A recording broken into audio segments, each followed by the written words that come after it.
Okay,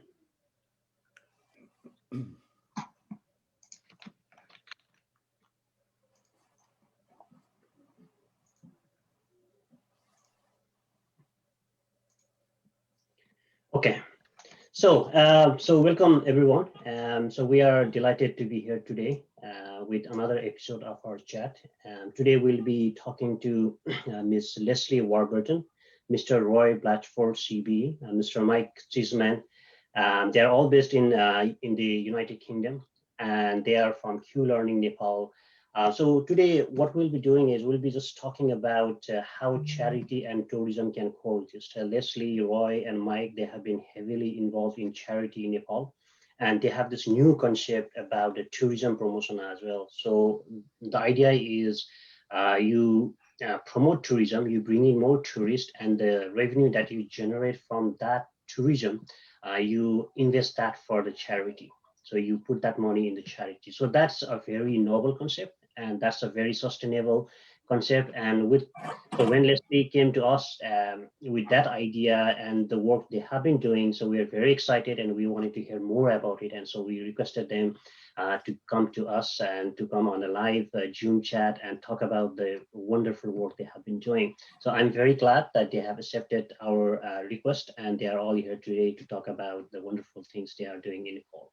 And before I hand this over to Ms. Lesley, Mr. Maya Roy, and Mr. Mike, I'll just quickly introduce them. So Ms. Lesley was a Warburton. She has worked with the villagers of the remote Hangdewa for 13 years, the amazing time frame there, to understand what they want for the future of their village and their children, and explain. So she'll be explaining how the inward investment for tourism is part of the answer. So that's, as I mentioned earlier, is a very excellent concept. So we'll be hearing more about it from Lesley and the team. So Mr. Roy Blatchford CBE, so he has spent a lifetime in early years settings, schools, colleges, and universities, and 15,000 classrooms worldwide to understand the trick, which is basically to bake and borrow still best practices and shape them to a particular setting. And that is what he requires the schools in Hangdewa to do, to educate 237 students to a recognizable international standard. So as you can see, Mr. Roy, he is tremendous, the wealth of experience that he's bringing in to Nepal to educate the students of the remote part of Nepal in Hangdewa. And their thoughts, their mission is to educate them, not just the general education, but educate them with international standard of education. So that's what their mission is. And of course, we'll be hearing more about what Roy is doing in a bit. So Mr. Mike Cheeseman, so he has set up and ran QA training, and so that training, it became one of the fastest growing UK companies and the largest IT training company in Europe. So Mike basically worked, he set up his own company, and it basically went wide over Europe. It basically was established as one of the most recognizable companies in Europe. And so that's the kind of experience, that's the kind of the talent that we have here. And Mike, after selling the company, so he became a non-executive director for several young companies operating in the IT and education sectors. So he sees good internet speed as an enabler for young people to live in remote areas and yet earn global salaries. So the Mike, his expertise is in the IT sector. So he has worked in the IT sector. He has established a very well-known, very established company, and he has nurtured and he has mentored many budding the new startups as well. So like we can see his experience, the wealth of experience in the IT sector. So his mission and his interest is basically to enable this education based on technology. So with the current pandemic, remote education, doing the virtual education has been a key factor. And that's what Mike wants to jump in, and he's basically exploring on how we can provide education, not only within Nepal, but from outside Nepal, such as from the UK, to provide education from the teachers in the UK to the students in very remote areas of Nepal, like Hangdewa. So that's what he's trying to explore at the moment. So he has some wonderful ideas and wonderful thoughts on how this can be done. So we'll be hearing about that in a short bit. So with this, I'd like to hand it over to Ms. Lesley Warburton, and I will also share the slides she has. Hi, Lesley. This over to you. Lovely, thanks very much, Deepesh. Right, so we've been working, as we said, for about 13 years in Hangdewa, and we haven't come up with all the answers. We're still very much working on it. But we have got a view about what might be working there and what could, in fact, be a model for rolling out to other parts of remote Nepal. We have a view that tourism can play a very big part in this, but isn't the end game. So we love the Himalayas. It all started with my going to the Himalayas some 13 years ago and being entranced by the people and the scenery, and also feeling that this was a place that could begin to take off. It's got a lot of natural resources, Nepal. So apart from the very high mountains and the beautiful scenery, a huge amount of water, which will be in demand, and what holds it up is being squished between two major countries and not having the skills for the modern day.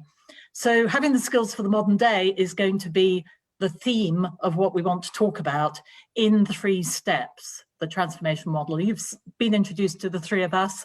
I'm the chair of Q Learning Nepal Trust CIO. There are 6 trustees and 3 of them are with you today to talk through the 3 steps. So if we could move to the next slide. And what I'd like to talk about here is how we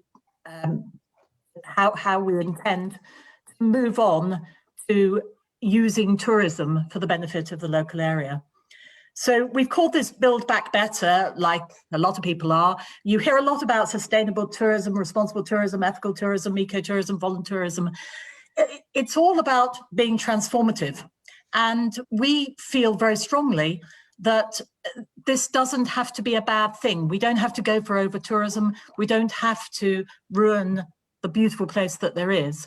It's about having very much a high value and low impact model, which genuinely is built from the village's point of view and the village's benefits.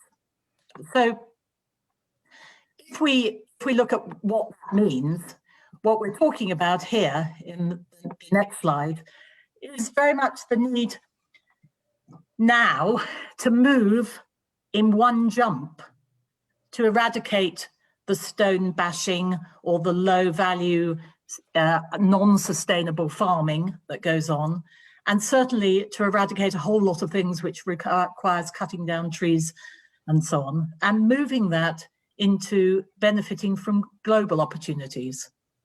And here in the slide, you'll see the ladies who are banging away at the stones there have their children with them, and they're not being educated. And that goes on around us in the northeast of Nepal, as it does elsewhere.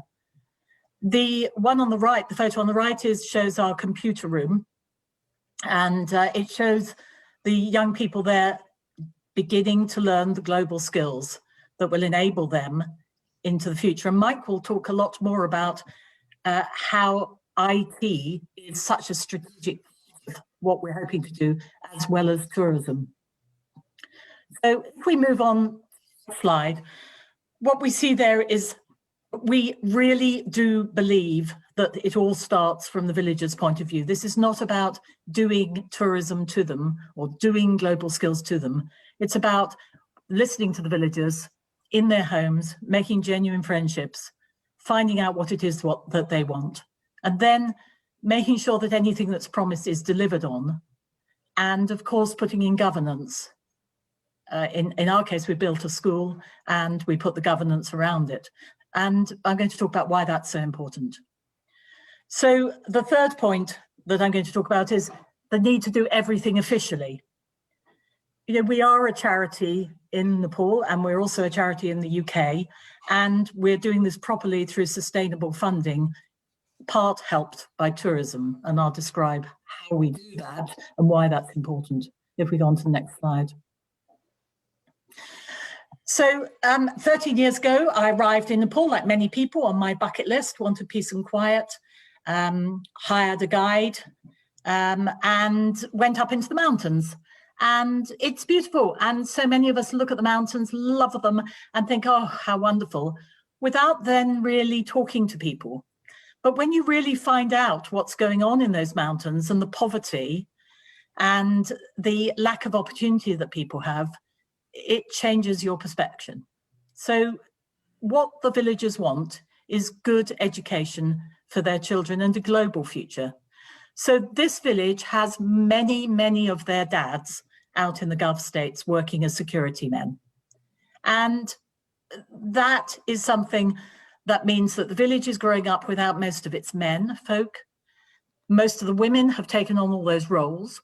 And with the children now at school, the women do the men's jobs and what was previously the children's jobs. So what they also want is jobs to be in Hangdewa, not out in the Gulf state, and more than farming, and for the pay to be more than $1 or $2 US a day. So good education is the way that they see as the opportunity to raise standards. If we move to the next slide, we'll see here when we're building on knowledge and when we're building on delivering on promises, it's tremendously important that governance and proper running is put in place. We all know so many schools, I'm sure, if you drive around anywhere in the Kathmandu area or around Pokhara particularly, where Westerners have gone in and put some money in and thought, right, I'll build a school. And that money has more or less disappeared, or some of it has, and those Westerners give up. So the most important thing in setting up, we found, was to put in governance and to make sure that the money was properly funded through a UK charity, properly received at the other end, and the teachers were properly trained, because if the teachers are not trained, then clearly the school cannot be of any better standard than it currently is. So the teachers there happen to go off to Kathmandu and be trained in Montessori skills, so they don't stand in front of the class and recite things. Okay, so if that's what we need to do, then what we can then do, if we move on to the next stage, where we can build local tourism and truly sustain this through that tourism. It's about making sure that we have that high value, that low impact, where visitors stay. We've built a very beautiful, comfortable villa, for example, as a start, and they can be there, they can enjoy it, and they can have all the facilities that the local area can give. And you'll see there that we have a very high standard villa, and the impact of that is low impact and high value. So people come along, they are able to stay there, to have the housekeeper, they can have guides, they can see all the local dancing, they can immerse themselves in culture and so on. And quite frankly, it's a different experience from if you're staying somewhere where you're not really sure about the cleanliness and the hygiene may not be great, and it's wearing to stay in that sort of environment if you have the money. And that's the people that we want. So, you know, this is about saying, yes, it's possible to go down the road and spend £10 a night, £5 a night, or £20 a night. Actually, we're going to charge several hundred a night, because this is a unique experience that you will not be able to get unless you pay for it. And right-hand slide there is the villa with the mountains, and you can see how very remote we are, and yet actually we're still in the village of Hangdewa, which is right by an airport. So you can fly to only a half-an-hour jeep away from Kathmandu. And so that flight right across the Himalayas is in itself a treat. Or you can travel back through the hill-growing areas and fly back from Bhadrapur. That building in that sustainable culture means that that's sustainable tourism for where you can see the culture there, means that you've got a possibility of funding things so that people can come, they can join in, they can engage with it, they can go away, tell other people. And so far we've got on our list of people who have been there about 30 people, and we have about 40 people who sponsor and support the school. So it's a matter of people coming in, supporting before they come to the villa, coming to the villa and continuing to support. So there's a little bit about what we've been busy doing and how we've been gathering knowledge and how we've been putting in the basic steps. And now I'd like to take you through the second step in how we're trying to do a transformative model. And for that, I will pass you on to Roy. So over to you, Roy. Thank you, Lesley. And the next slide, Deepesh. Thank you very much indeed. I think as Deepesh said at the beginning, I've really got 5 points to make there. And the first really is, what is an excellent international school? As Deepesh said, I've had the fortune over the past 20 years, from based here in the UK, actually in Oxford, to travel all over the world, the States, Far East, Middle East, all of Europe and so on, and either review or inspect over 1,000 schools, with my own background as one of Her Majesty's inspectors, and prior to that as a principal of a school. And as Deepesh said, I've been in over 15,000 classrooms. I love it. And for me, classrooms, as of course the world has discovered in recent months, children in the UK are back to school tomorrow and desperate to be back to school. So classrooms are great places to be. And I suppose just a few reflections from me on what is a great, excellent international school. And many people listening to this now will be involved in great international schools. I'll just pick out a few key features for me, having been in probably some of the best schools in the world, and in fact, of course, in some less good ones. I think a feature of an excellent school is it's a first choice for families. And the families here we're talking about don't have a lot of choice, but they certainly make the school that we've created a first choice. And of course, a very good international school is also an employer of first choice. So you have to have a school which is great for the children and great for the staff. A second feature for me of an excellent international school is to state the obvious, but children like coming to it every day. My definition of a great school, if I stand outside, the children leave their parents, they run into the school and they don't even look back. I wouldn't quite say they cry when they have to come back to their parents, but you know what I mean. Children run into the school. And why? Because the environment that they meet when they go into the school is attractive, light, clean, and safe. Attractive, clean, light, and safe. And that certainly is a hallmark of the school we've established. And throughout the day, what do these children encounter? Well, they encounter good teaching, a well-designed curriculum, and also a sense of calm and purpose. And that comes, of course, because the teachers and the leaders are very approachable, they're clear and quiet in their expectations.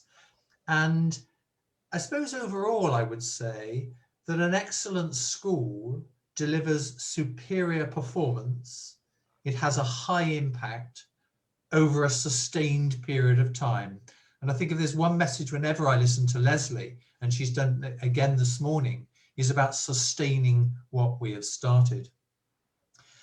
Probably also just before I mention points 2, 3, and 4, and 5 there, is that those who are leading, and Lesley has talked properly about governance all around the world, governance matters profoundly. But I think whether you're talking about we as the trustees or the leaders of the school, we care, we risk, we dream, and we expect more than others think is possible. And a latest example, we've just been doing some IGCSE maths challenges with some of our older children. And surprise, surprise, they have surprised us. So the package of an excellent international school, from my experience of visiting over 1,000 all around the world, is that they deliver superior performance, they have a high impact, and over a sustained period of time. And I think, Lesley, that sustained period of time, that sustaining, is crucial to what you felt when you established the trust. So I just want to mention perhaps just three things, points 2, 3 and 4 on the slide. It seems to me what great international education does, and we're surely doing it here, we're building to that, is first and foremost, we recognise the children, as Lesley has described, in this remote part of Nepal. It's crucial that what we provide is an education rooted in their own culture and language, without which, you know, we are, as human beings, social beings, we are rooted in our own culture and language, and therefore the home language and the home culture is really important. And we want to, if you like, graft onto that, experience the best of international education. And Mike talking ahead of me, after me, talking about IT and how we bring that international dimension is really important. The one thing we found about these children, and I find it out east enormously, these children are quick to learn and they're ready to take on the world. And one of the key features of our curriculum is applied learning. And I would say the best classrooms in maths, 80% of the lesson is in the room, 20% is outside, as in how do you apply your learning to the outside world? And we're really pushing that strongly. Secondly, the teachers. No classroom is better than the quality of the teacher within it. And Lesley and I have been doing a lot of in-service training by WhatsApp with teachers, and particularly we're investing in their English. We sing songs with the teachers because, you know, to sing a language is to learn it. And we're learning a bit of Nepalese. In my case, it's hard. Leslie's better than me. But especially in English and especially in IT, and Mike's going to talk about the IT, how we really need to develop that. But we've spent the past 12 months really investing in the quality of English, because that, as we know, is a global language. 2 billion people in the world now speak English as either a first or a second or a third or fourth language. So we know the teachers, we have to invest in their training for their social studies, their maths, their science, but especially their English. And thirdly, point 4 on here, no school system is better than the leaders. And what's been wonderful working with the senior team, Lesley, hasn't it, as we've done our work together, is that we have helped them, I think, develop that notion of keeping the school under review. Any leader listening to this now will know that excellence, you need to know what it looks like, and then you need to keep a school under review, whether we're talking about health and safety or the quality of maths teaching. And what these leaders have really developed, I think, in the time that I've worked with them over the past 12 months, is they know now how to coach their staff. The jargon is distributed leadership, but coaching of the staff. So the children, the teachers, the leaders, that cocktail is, of course, what the school is all about. And we've built a safe, warm and welcoming environment in which to conduct their daily business. Lastly, from me, before passing on to Mike, overwhelmingly, and if anybody ahead comes to visit, you'll see this, everyone in the school, whatever their role, is very positive. They sing from the same hymn sheet. They're united in achieving excellence in international education. We're not there yet. If I had to be with an inspector hat on, I might say we're moving towards being good, very good in some aspects, but overall, we're probably saying we're an okay, we're moving to a good. But our ambition is to achieve excellence, and the cocktail is there. It's a people business, and the people with whom we're working there know that they can move to providing excellence in international education, and therefore anybody investing in what we're doing, I think, can be confident that actually what we're providing is that excellence. So without further ado, I've mentioned IT, I'm going to pass on to Mike.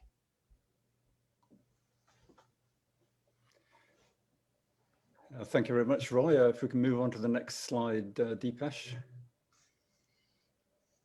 So step 3 is about building global jobs in the village. And there are 3 stages to this step 3. As you can see from the map, the school is in the eastern part of the country and is quite remote. And our first and basic challenge is to get broadband internet. We then want to move on to use the internet to significantly improve the resources available to the school and the support that we can provide from the UK. And the third stage is, having created an excellent international school that Roy referred to, we then look to enable employment opportunities for our alumni. So I'll talk through each one of those three stages in turn. So if we can go to the next slide. And the next slide is about getting broadband. Getting a broadband connection is our most basic and immediate challenge. There are three options. They're all, I would say, tantalizingly close, but none available to us just yet. The first one, LEOs, or low Earth orbit satellites. For example, Elon Musk's Starlink company in the UK, we have OneWeb. They're sort of coming soon, maybe 2022, 2023. They are relatively affordable. We're looking at something like $100 per month for 100 megabit speed, which is affordable for school.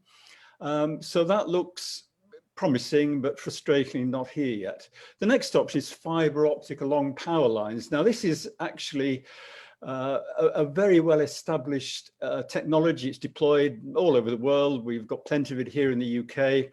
It may be coming to Nepal soon. The main cost in installing fibre optic is actually the labour cost, not the equipment cost. So in the USA, that might cost $10,000 per kilometre. Fortunately, in Nepal, that should be a lot less. So we're quite hopeful, and I think this would be my preferred option. The other option, the final option, is wireless 4G or 5G. Again, we're told it's coming soon. The problem with that is that distance attenuates the signal. So I think it's a little bit unlikely we'll have a mast near enough to give us the speed and the quality that we're needing. So we can go on to the next slide then. Having got a broadband connection, we want to use the internet to bring a step change in the resources available to the school. There are aspects of education where the UK in general, and our trustees in particular, have expertise to develop a leadership team and develop, as Roy said, an excellent international school. A lot of this expertise can be delivered over the internet by Zoom, for example. So the sort of support we can give by Zoom, advice on governance, school leadership, team coaching, which Lesley and Roy are very much involved in, and of course, delivery of some lessons from the UK and elsewhere for that matter, particularly IT, science and English and anything else that's needed over there. Internet will give access to the pupils and the teachers, access to teaching resources via the internet.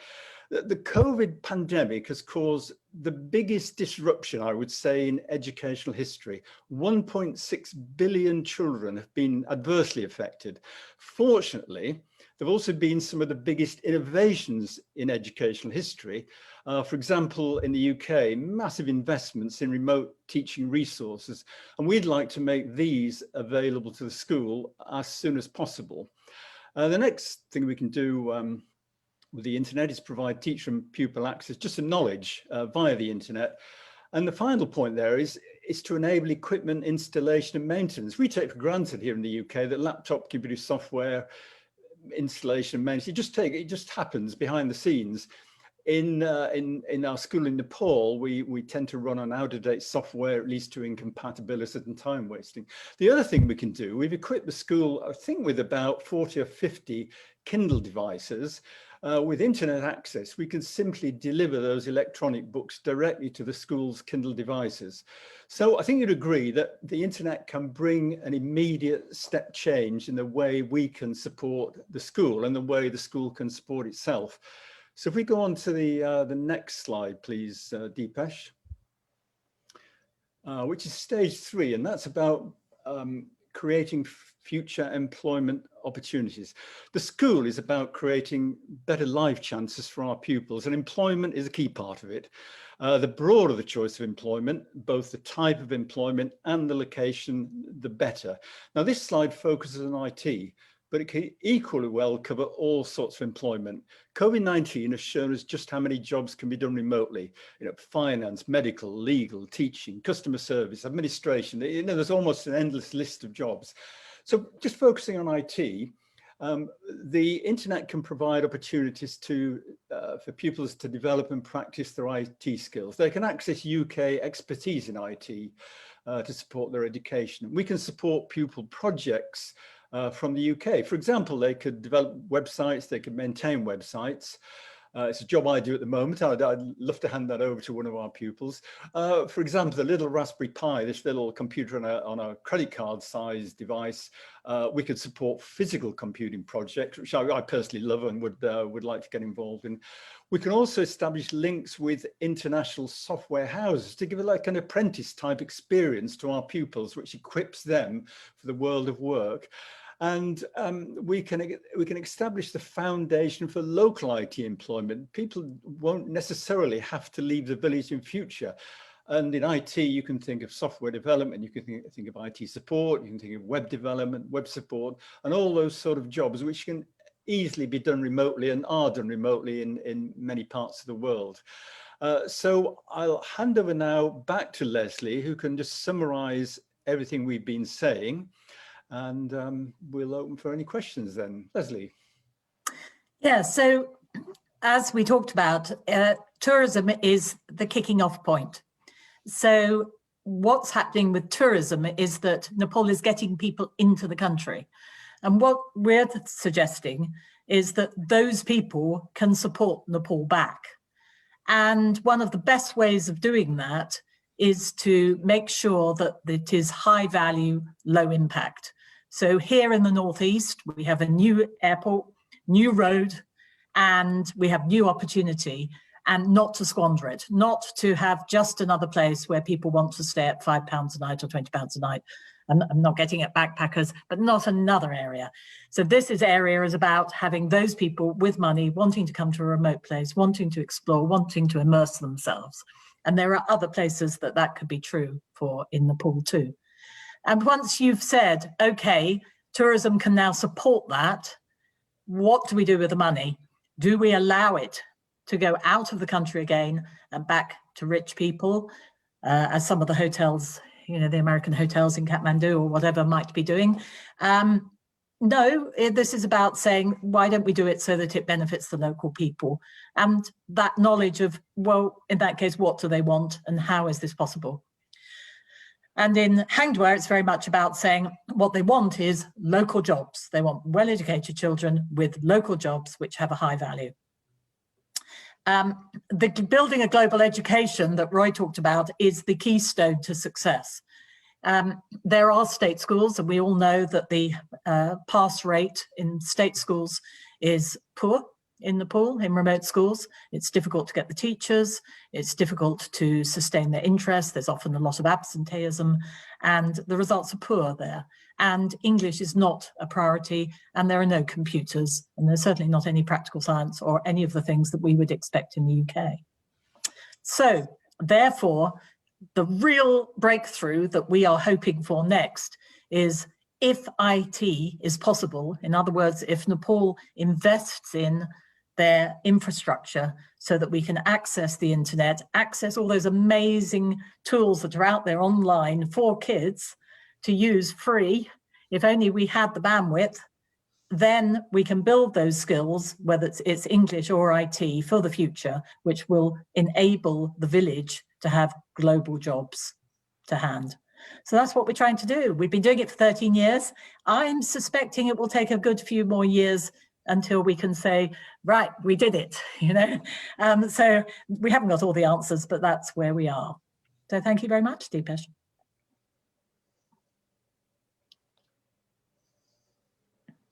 Hello. That's great, thank you. So if you have, if any audience has any questions, Sarah has a question. Sarah, go ahead. Hi, thanks so much for the presentation. That was really interesting. I was just wondering what sort of plans there might be for when the students reach the age that they're graduating high school. Is there, you know, how far do you take it? Do you try to keep supporting them in looking for a job and going to third level education, or is that even a possibility or something you're looking at in the future? It's interesting you say that, because we have just been debating our 5-year strategy. And one of the things that Roy has been very clear with us about is that the best schools do not just say goodbye when they leave the door, and that actually people need help beyond that.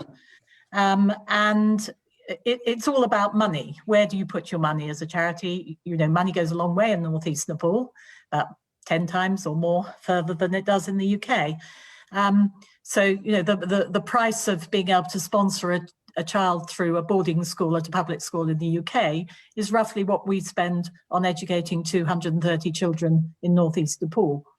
So it is about what we can do, but the strategy nonetheless is very much to continue to support what we call the alumni. So we do have, you know, we have a doctor, we have a radiographer, we have teachers, we have nurses, we have lawyers, engineers, software engineers already in our alumni. The real experience is, how do you get people off the mountainside and happy training in tertiary education? That's the challenge. So we have had failures where people have gone off, got a really great opportunity and crashed out because they're lonely, because too much is demanded of them, it's too big a change. So we're addressing that as well. So bursaries, addressing that loneliness, confidence, whatever, is why we have set up the alumni, and we continue to hope that we will be able to support them. It's a bit of a challenge.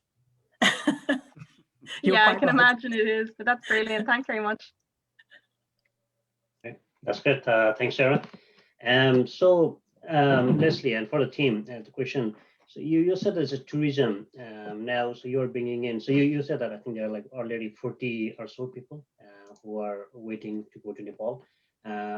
So I can only imagine that this train will go up. So I am sure there will be more people coming in. So do you have any plans to build more resorts there, like have more rooms, more buildings? Well, again, if I can answer that, again, it's all about money. The more that we can fill the villa, the more that we can build a place. So it costs about 30,000 to build a villa out there to a very high standard, to accommodate 4 people. So, okay, so that means we have to be able to sell it, and we have to be able to invest. But obviously that's something that we are considering, we hope. Yeah. That's great. Yeah. Those so what Mike, Lesley, and Roy, so what they have captured is a perfect combination, I would think. So we are talking about charity, we are talking about educating the children, giving them the best possible education. And so education is the key, right? Means if you want to develop a local community, the best you can do is to give a good education. So that will solve all jobs, like promoting tourism with this new concept. That's a wonderful idea. So it is a couple of different ways, right? One is you bring the money in, and also you create jobs at the same time, and also you make it sustainable. So that's a great thing. And another thing is the education plus IT. So what Roy talked about, the education is how you give the best education possible to the remote students, like the students in the remote areas like Hangdewa in Nepal. So that's a wonderful thing. And to supplement that, you have this IT sector where you're talking about bringing in technology to educate the students there.